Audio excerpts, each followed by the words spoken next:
Just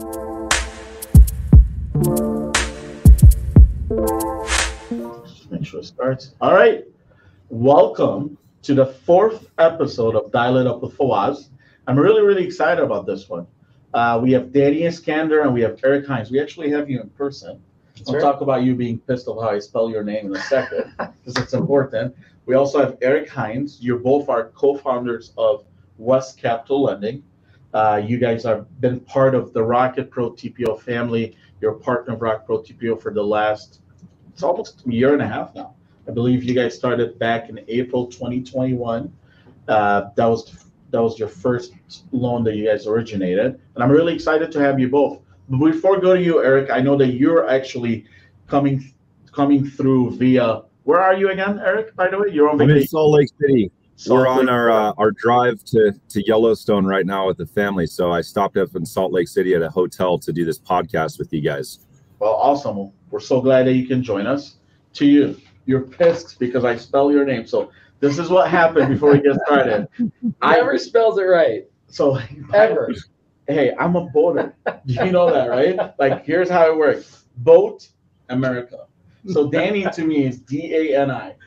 I get it. We fixed it. Do you like it? Are you happy? There we go. Danny, perfect.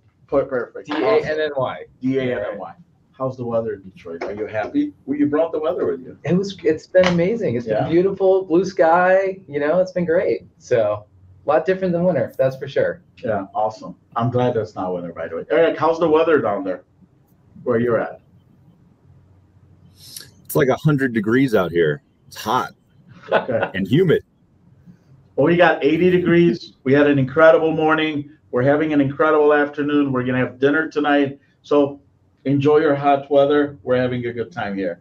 So look, I'm guys, jealous. I'm really excited to have you guys on this show. And here's why. Real talk. I mean, when I think about, and we were talking about it earlier today, at the pace that you guys have been going at, and the way you guys have been building West Capital is just incredible.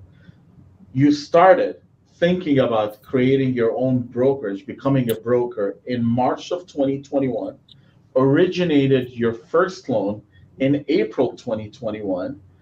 And I mean, we're talking, we're what is it, a year and a half in, and north of $3 billion of fundings, became Rocket Pro TPO #1 partner within 8 months, continue to grow. I mean, you guys are just doing some incredible things. So before, I know I have a lot of questions for you, but before we do so, talk to me about and I'll leave it up to you guys, pick who wants to answer this. Talk to me about your journey so far.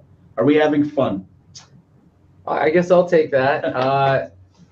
It really is an incredible story. I just remember Eric and I, Eric had a small office in Tustin. I said, I'm going to stop originating. I'm going to stop doing everything. And we literally locked ourselves in his office for the better part of a month. And we went from setting up the company, setting up the bank accounts, setting up the lender relationships, putting together, evaluating different LOS systems, evaluating all the different technologies, what we were going to do, how we were going to market, how we're going to bring on LOs. It's the amount of thought and energy that went into the first 30 days was incredible. But I think both of us had, a vision and a plan and a strategy. And I think we just stuck to it and we executed. So it's been a wild ride. Yeah. I'll give you my quick take on that as well. I just remember it was a pretty wild time for me too. I had just purchased a house for our family. We were just moved into our house. I hadn't made my first mortgage payment yet, and I decided to quit my job with my prior broker and throw my pipeline in the trash, basically. No, I'm not going to get paid on any loans that I had in process probably for a while, if ever. I ended up getting paid on some of those loans eventually, and that was all taken care of. But just a stressful time, and it was like I didn't know if I was making the right decision or the worst decision of my life, right? It could have gone very poorly, but I think all in all, it's worked out for the best. And I can't believe, how far it's gone and what we've been able to accomplish in the last year and 4 months. So I'm glad that we made the move. Absolutely. Yeah, like I mentioned, man, it's been incredible to watch you guys grow. It's exciting. I get goosebumps when I think about just the growth trajectory and what you guys have been able to accomplish in the last, call it, year and a half. Look, I have a ton of questions for you guys, but again, I want this to be more of a conversations versus like us doing a Q&A, you know? You guys bring a ton of value. You guys have a ton of experience. You guys have been doing this for a very, very long time. So stop me at any time, okay? Say, hey, I don't want to answer this question. Okay. Let us chime in. Let us give you what we want to talk about. But we'll start with you, Eric. I have a question for you. What is your biggest failure, and what did you learn from that experience? I think, the biggest failures that I've had are just choosing to partner with some of the wrong people, whether that's with, on an individual level with a loan officer that maybe we shouldn't have, or a partner, right? Something really big, like what lender we want to partner with. I think about some of the experiences we've had, and I've learned to really be careful in who we choose to do business with and who we choose to partner with, because my reputation and my company's reputation is on the line. And in many cases, by choosing the wrong partner, that has an impact on how we're perceived. Thinking about some of the lenders we've worked with in the past, many have disappeared at difficult times when the market has had some changes, and abandoned rate locks, abandoned an entire pipeline that they've had with us, and left us hanging with, figuring out what the solution would be, and if we can place these borrowers with another lender and get these loans fulfilled, or if we're going to have this tough conversation with the borrower that's just not available anymore. In many cases, that's burned the reputation with a client, or, caused us to get a bad review.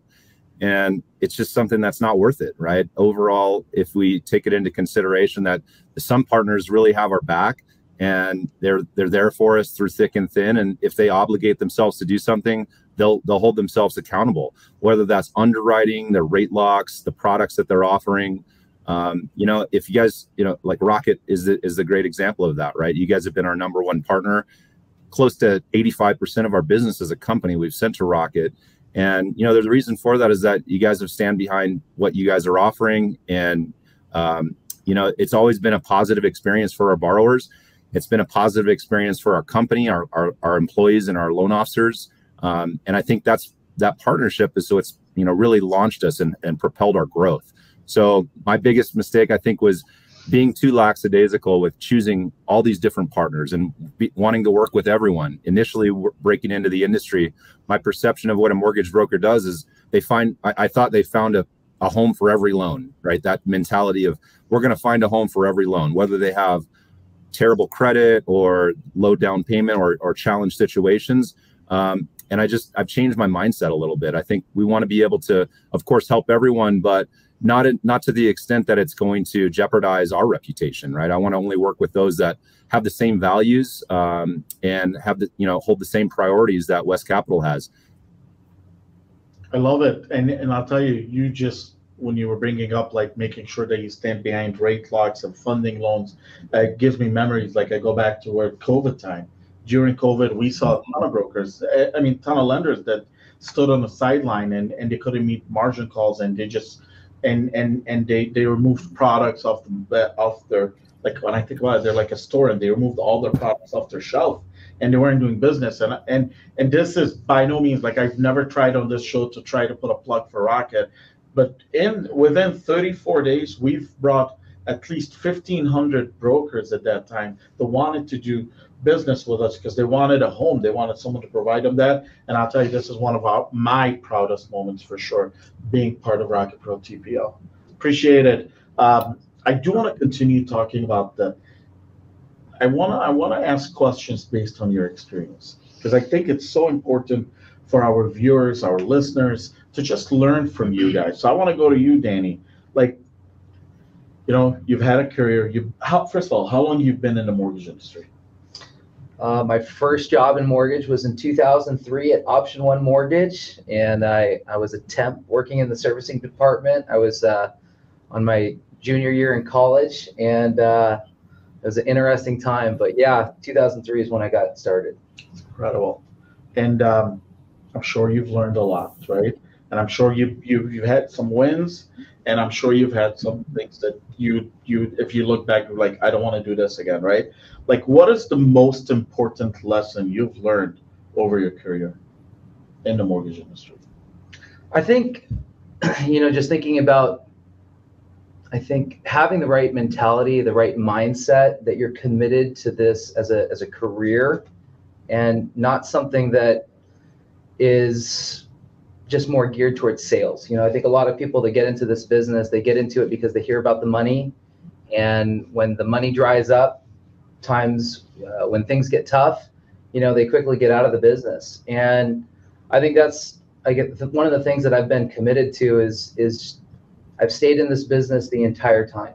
In 2008, when we went through the Great Recession, I think I had probably 80% of my friends that were in the mortgage business got out of it. They got into debt, they got into investments, insurance. They did anything and everything to be able to scrape by and make a living. And I just remember thinking to myself, I'm going to stick through this. I'm going to be committed to this industry. It's a career more than a job. And I think that, it's you ride out the highs and the lows. And so that's, I would say, just the commitment to staying in it, building a career out of this. So. Yeah, I love the word career, right? Because look, mortgage industry, you know how it is. If the market is good, like last couple of years, you were getting loans anywhere, right? Yeah. And a lot of folks got into business because it was easy. But real talk, like if you want to build a career, if you want to build something that's last for more than 2, 3, 4, 5 years, you're gonna go through a tough times. And that's why it is a career, because like this is the time where you build on skill, you build on just making sure you have a strong foundation to get through this. Because guess what? Today's interest rates are in a couple of years, a year from now, they're your refinances. The market's gonna change again. It can't just continue to be where it's at. Exactly. I love that. I have a very tough question for you, Eric. A very tough one. Go ahead. How would your parents describe what you do? Well, they know firsthand because, I've been fortunate enough to be able to write 2 loans for my dad and I guess my parents, really. They're both on title. And, it's something that I was never able to do before. I never had that opportunity, or maybe I had the opportunity, but I was too embarrassed to offer this to my parents or my aunts and uncles, right, or friends and family, because working in retail, working in the call center environment, we never had good pricing even for friends and family. The products and, things that we were able to offer were fine, but the pricing was so poor that it was like, it wouldn't be anything close to what they're seeing advertised, and they might think that we're gouging them. So I'm personally was just embarrassed to even do anything. I never refinanced any friends or family until I became a broker, and I was able to really choose, the pricing myself. And with West Capital, I've been fortunate enough to do 2 loans with my parents. So we're able to walk them through the whole process, so they know firsthand like what the experience is. So they could tell you, that it's been a great experience on their end, as far as the ease of getting through the process, completing the signings of everything, providing documentation. And as far as, bigger picture, they know how much I'm invested in this company, and, how proud I am of what we've achieved. A lot of my life is really revolved around this company over the last year and a half. And, they've been there supporting me every step of the way. So they would tell you that I'm very passionate about what I do, and passionate about the model, passionate about bringing people from the call center environment where they're overworked and underpaid, in my opinion, and showing them an opportunity to have a work-life balance and be able to make the money and make the living that they want to without working overtime and missing out on vacations with their family and things like that are important to me. And so that's the biggest driver for me, is just having this model, available for others in the industry, that I think it's important for them. I love that. I have a question for you. I got an answer for you. It's a good one. I think a lot of people will be interested in this one. Oh boy. What is the biggest challenge you're facing today as a broker, right now as a broker owner, and how are you tackling it? I think our biggest challenge right now is making sure that, that loan officers remember that there's good times and bad times in this business, and getting them committed to, I guess, the same thing, like back to the career thing. That's right, back to the career. That, this isn't something that you got to jump in and out of, right? You got to stay committed to what your goal is, and you got to stay involved. And I think COVID made this job very, very easy, right? Loans are, like you said, loans are falling from the sky, right? You could write 2-3 deals every single day, with almost very little or no marketing, and anyone you talk to, you could benefit and help. And right now, it's very difficult. And I think what's happening is a lot of people are losing faith in the model, and I hate saying that, but that's just the honest reality. Is that they're looking at second jobs. They're not committed to the same type of marketing spend. They're not committed to working a full day, putting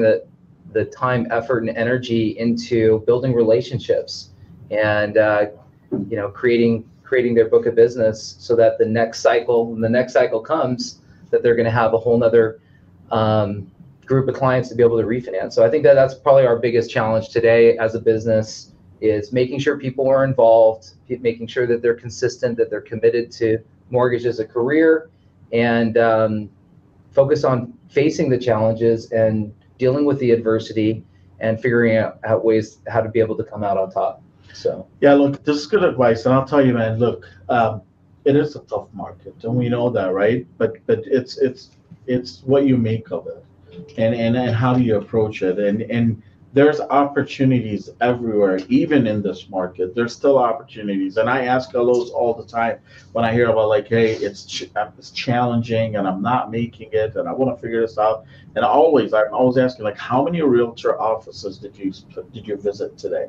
How many doors did you knock on? Like, how many people how many calls did you make, and how many, and what have you done in your week? And if you really honestly looked in the mirror to evaluate your day, what are you going to say to yourself? Because look, there's still opportunity. There's still cash out. There's still realtors out there. There's still purchase market. Regardless of where rates are at, someone is still going to always need to buy a home, purchase a home, refinance, because they need cash out. And in this market, we know there's still equity. It's just how bad do you want it? And what are you willing to get it, to go and get it? What are you willing to do? Yeah, I love that. Another question for you, Danny. Tell me about, because this is like, he talked about his parents. They're close to, they know what he does, and I always like, you need that support at home, right? You need that support at home. Walk me through, like, your morning routine. Like what do you do in the morning? Talk to me about your family a little bit. I know I always hear, like, well, you're in Hawaii a lot of time. You have a home down there. You're up in the lake. Like, walk me, like, talk about yourself. Sure. Well, first off, I guess me being in mortgage, I came from a family of physicians. So both my parents are physicians. My dad is a mega overachiever. He's an attorney and he's a physician, and extremely successful investor. He's just done so many different things. So that's kind of I would say the tone of where I've gotten a lot of my drive and my inspiration, is just seeing, families that are very successful. And my wife's a physician. And so, yeah, family life is great. I have 3 young kids. I have a 3-year-old, I have a 6-year-old, and a 7-year-old. My mornings are typically, walk us through that. I wake up usually at about 6:15, and I start reading a couple articles. I like to trade stocks, and I usually trade between 6:30 and 7 o'clock. And usually by 7 o'clock, I got the kids jumping on me in bed and dragging me out of the bed. And I like spending time with, like Eric had mentioned this. I like, I actually don't even get to work usually till 9 o'clock, sometimes 9:15. So I'm usually spending time with family, making them breakfast, having fun with them, playing around.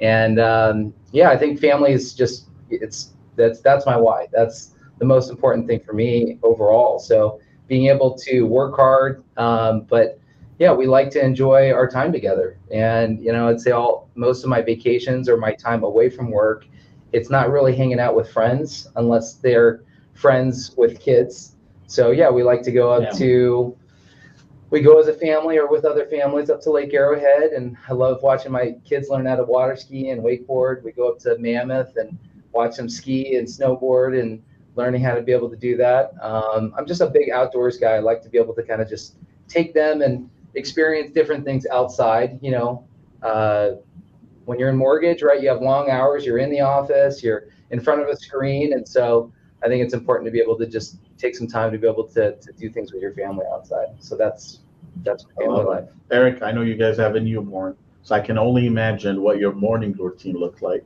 But walk us through, tell us about your why. Like, I love how Danny went through his why, the family and stuff. Like, talk to me about your why, man.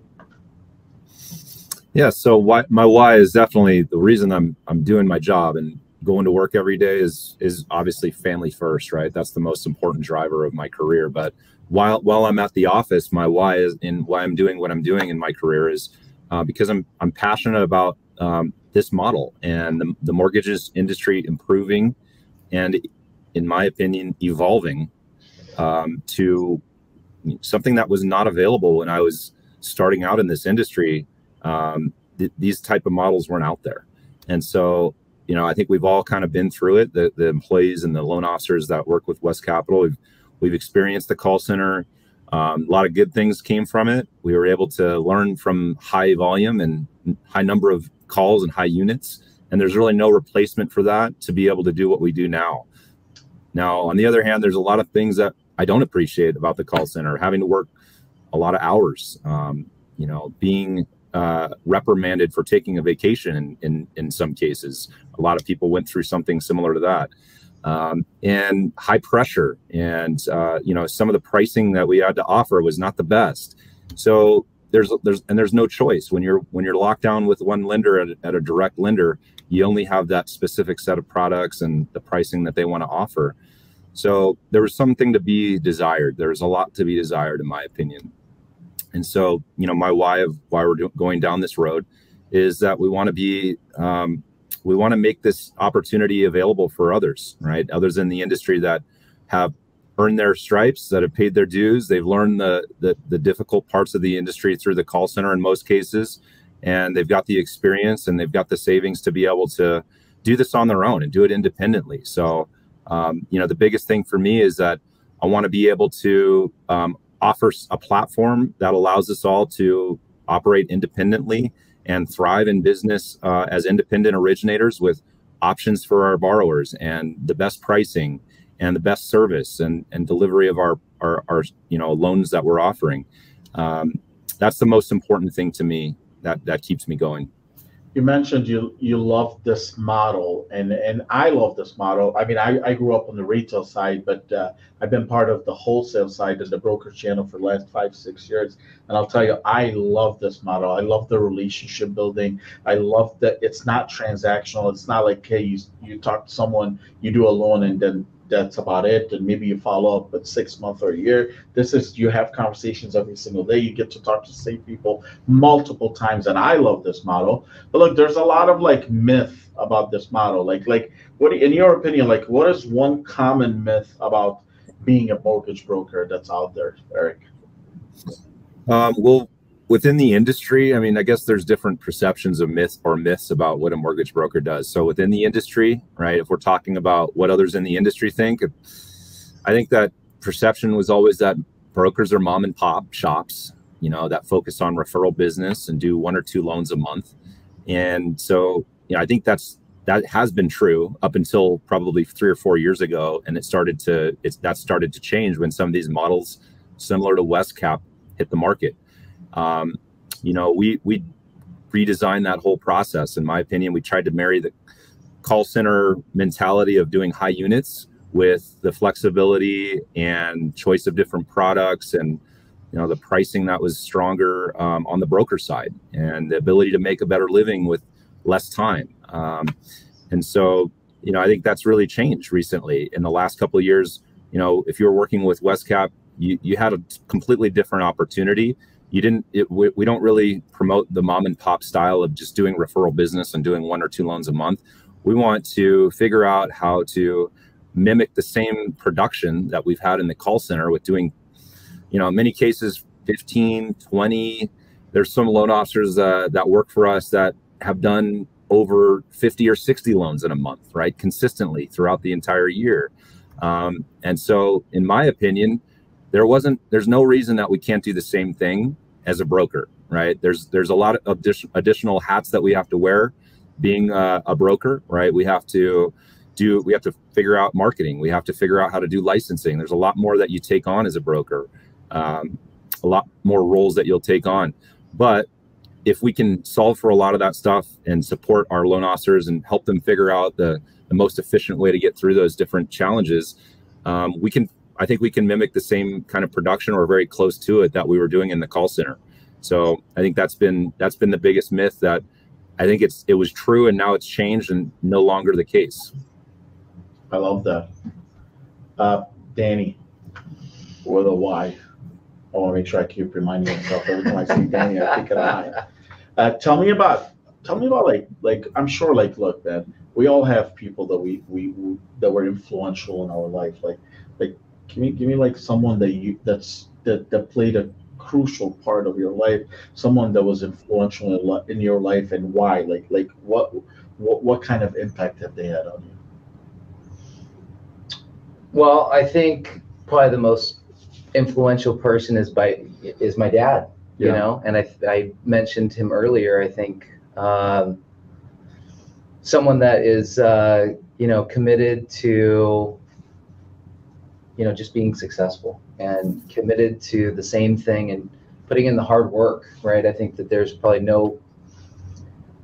I've never met someone that as hardworking as he is, that's committed to what he's doing, that's committed to learning and getting better, that's still committed to his family and cares deeply about family, but yet is relentless in business. And I think that's from a personal relationship side, I think that's one person. And then from a business standpoint, I think that there's been multiple in mortgage, different VPs and leaders, SVPs and EVPs, I won't mention names, that I just remember, as a loan officer in say 2008, and then seeing the market deteriorate, and how did they rally people? How did they impact? How did they still have an influence on my life to be able to get me to keep going? And I think that, like I said, I won't mention names, but I think that there's been a couple great leaders, some of them at Rocket, some of them at different companies, that I just remember that have been definitely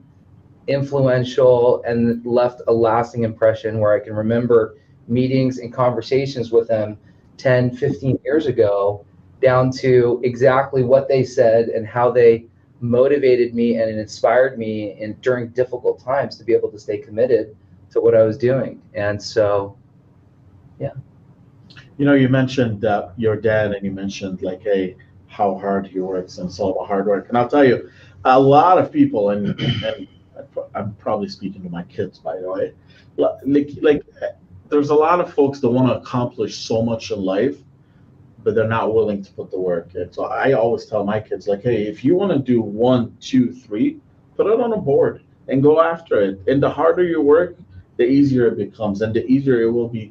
You'll get to it faster, and you'll be able to accomplish things. And hard work plays a big part of it. Yeah, that's just the way it is. What is like one piece of advice you guys would give to like a newer LO in the market, like someone that's been in the market as a loan originator, or even a new broker owner in the last 12 months? I know you guys have been in business for a year and a half as a broker owner, but you guys have been in the business for a while. Like, what's one advice you would give people today? I think just in this business in general, being likable, being just the ability to be able to make new relationships, friendships,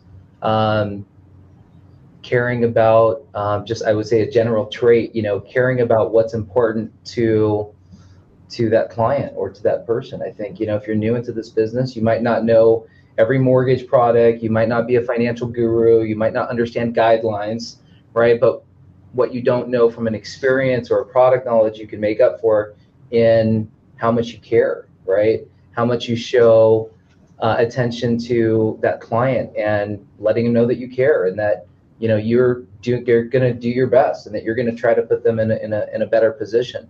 And I think just in general in sales, right? That trait is very, very important. So I would say if you're new into the business and you're a brand new loan officer or broker owner or going on your own in mortgage, make a lot of friends, build relationships, care about people, care about what's important to them versus, you know, what's the ism here at Rocket, right? Money and numbers. Money and numbers follow, they do not lead. They don't lead. Yeah. Exactly. So I think, you know, that relates exactly to this type of scenario. You don't get into this business thinking about yourself and the money and it's me. It's what can I do for you? How can I care for you? What goals are important to you? How can I get you to achieve your goals? And the byproduct of that is obviously, you know, helping yourself as well. So. Yeah, I love that you brought that up because we talked about it earlier. Look, man, the end game is everyone would love to make a lot of money, and that's just part of life. You want to be successful and you want to make a lot of money, but there's two types of people. There are folks that they want to make money and that's all they think about. Like every decision they make and every action they take is driven by how much money they want to make. And then there are folks that want to make money. That's part of life. They want to be successful, but they're not focused on the dollar sign today. They're focused on the actions they'll take and what is the end result. And I think a lot of people miss out on that. If you research like successful people, or you even like speak to someone that's done well in their life, you're always going to hear, hey, listen, I wasn't thinking about money. This just happened. Here's what I was doing. I was passionate about this. I went hard to do this, and I researched it, and I learned, and I got better every single day. And then you see the end result. So again, versus just spending and focusing on dollars, focus on your goals, focus on what you want to do, and the results, again, numbers and money follow. They do not lead. Eric, one piece of advice. I know Danny covered a little bit of it, but is there anything that you would want to add to what Danny said about giving someone an advice, especially newer brokers or low to the market? I think that's, yeah, I would piggyback on what Danny said and say, yeah, I think one of the biggest failures that new loan officers breaking into the model or into our company are running into is being afraid to go into the office and show up every day and, you know, roll up your sleeves and get your hands dirty in the trenches with other loan officers that are doing the same thing. I think COVID had a big impact on everyone's mentality as an employee, or, you know, how they want to work and working from home. But it's not a way to learn a new industry, in my opinion. Working from home is a great option to have, but in my opinion, there's no replacement for just being in the office every day and sitting side by side with your coworkers and learning from them. And I think the biggest thing for me in my career and learning this industry and this trade has been learning from others and trying to figure out, you know, I don't want to copy necessarily everything that this guy has to offer or everything that he does, but there's probably something that I can take away from what he does and his process that I can add to my own and, you know, maybe make my own, right? And so that's the biggest thing, is not being afraid to raise your hand and ask for help. The squeaky wheel, you know, always gets the grease, right, is the saying. So if you're too shy to ask for help, you're just going to fail. You're going to sit there quietly and fail. You have to be willing to get out of your comfort zone, and you have to be willing to ask the tough questions, even if it's embarrassing or if you feel like you know, you should know the answer already. So I feel like the people that are successful, they make a lot of noise. They rub elbows with everybody that they can, and they try to figure out what everyone's doing that's being successful. And that's the approach that I think everyone, you know, that's trying to figure this out should take, is just look at the people that are successful. This is, you know, what I've always done, is look at those that are the most successful at what I'm doing, you know, study them and try to figure out what I can do that I can implement from their style or strategy into my own. And I know it's not going to happen by just talking to one person. I'm going to need to talk to 5 or 10 people and take a poll of what all these different strategies are and try and come up with my own. And I'll copy what others are doing until I figure out how to do it my own way and develop my own style. And so as long as people are willing to put in the work and do that, I think that they'll have a really good chance of being successful. Great feedback. I love it. All right, last question. I'm a fan of West Capital, and I'm genuinely a fan of Danny and Eric and what you guys have built so far. What makes West Capital different? Likewise.